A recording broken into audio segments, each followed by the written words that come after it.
Christopher Nolan তার following সিনেমাটা মানে প্রথম যে সিনেমাটা সেটার জন্য এতটা পপুলার নন, যতটা তিনি মেমেন্টো সিনেমাটার জন্য পপুলার। এবং সেই সিনেমায় reverse screenplay method use করা হয়েছিল।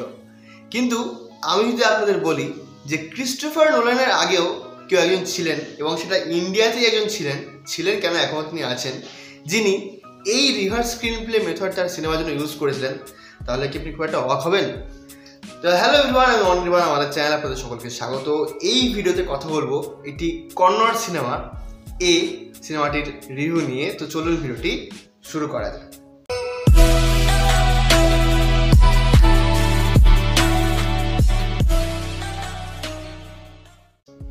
তো এ উপেন্দ্রার তৈরি ছবি এ 1998 সালে এই সিনেমাটি তৈরি হয়েছিল, এবং এই ছবিতে উপেন্দ্রা আর কি ডিরেক্টর ছিলেন, তিনি সিনেমাটা লিখেছিলেন এবং এই সিনেমার মাধ্যমে তিনি ডেবিউ করেছিলেন।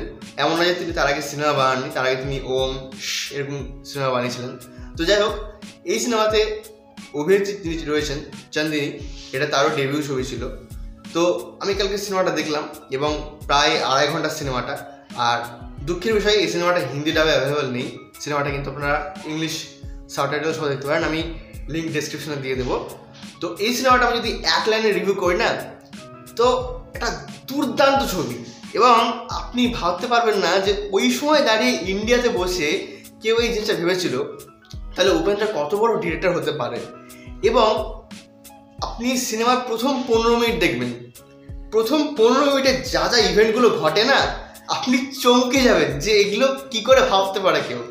আমি তো প্রথমে হয়ে বসে গেছিলাম যে এগুলো কি দেখাচ্ছে। তারপরে একটা ফট করে একটা এমন সিন আসে, আপনি অবাক হয়ে যাবেন যে এটা কী হলো। সিনেমার মাঝখানে মানে একদম 15 মিনিটের মাথায় এরকম সিন কী করে দিল, তারপরে আবার আপনার থিঙ্কিংটা চেঞ্জ করে দেবে তারপরে সিনেই। এভাবে প্রতিবার স্ক্রিন প্লের মাধ্যমে আপনার যে থিঙ্কিং প্রসেস না, বারবার চেঞ্জ করতে থাকে সিনেমাটা। এবং এখানে একটা জাস্ট একটা প্লেন গল্প বলবো না, ভালো গল্পকে যেভাবে রিভার্স স্ক্রিন প্লের মাধ্যমে বারবার ফ্ল্যাশব্যাকের মাধ্যমে একটা ফ্ল্যাশব্যাক চলছে, তার মধ্যে ফ্ল্যাশব্যাক চলে আসছে, যেভাবে দেখানো হয়েছে আপনি তাজ্জব হয়ে যাবেন। যে আমরা তো মানে হলিউডকে পুজো করি, তারা হেভি মাইন্ড বেন্ডিং সিনেমা বানায় ইত্যাদি ইত্যাদি, বাট ওই টাইমে দাঁড়িয়ে যে সিনেমাটা যেভাবে প্রেজেন্ট করা হয়েছে দারুণ।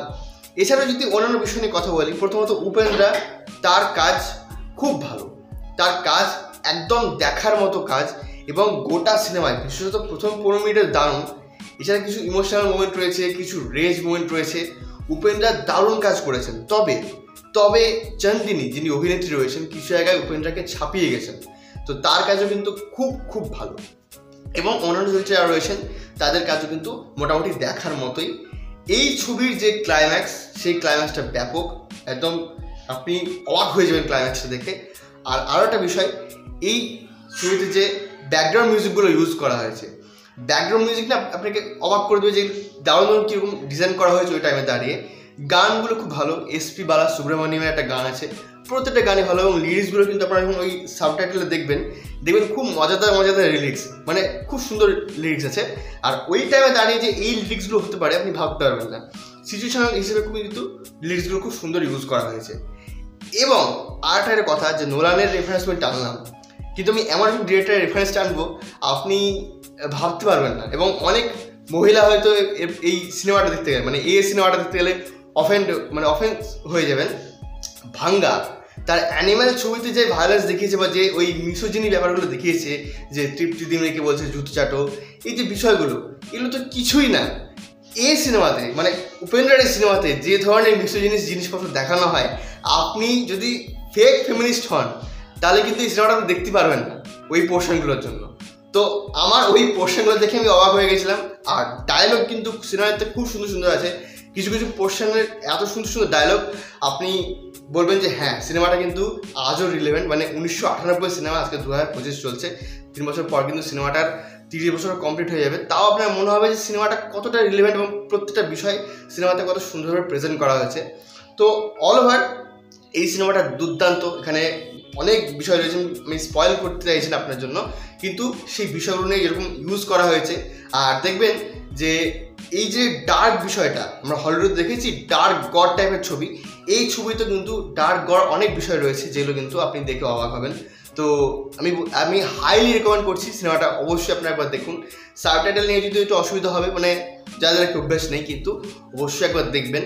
আর উপেন্দ্রার আরও অনেক সিনেমা আমি দেখবো, কারণ আমি এই সিনেমাটা দেখে কিন্তু খুব মানে অ্যাট্রাক্ট হয়ে গেছি তার কাজ দেখে। এবং আরেকটা বিষয় যে উপেন্দ্রা, আমি সেদিন চেক করলাম যে উপেন্দ্রা ওই কুলির যে প্রমোশনাল ইভেন্ট হয়েছিল সেখানে এসে লোকেশকে বলছিলেন, লোকেশ কানাগাড়া যিনি কুলি বানালেন, হ্যাঁ আপনি স্ক্রিন প্লের মাস্টার।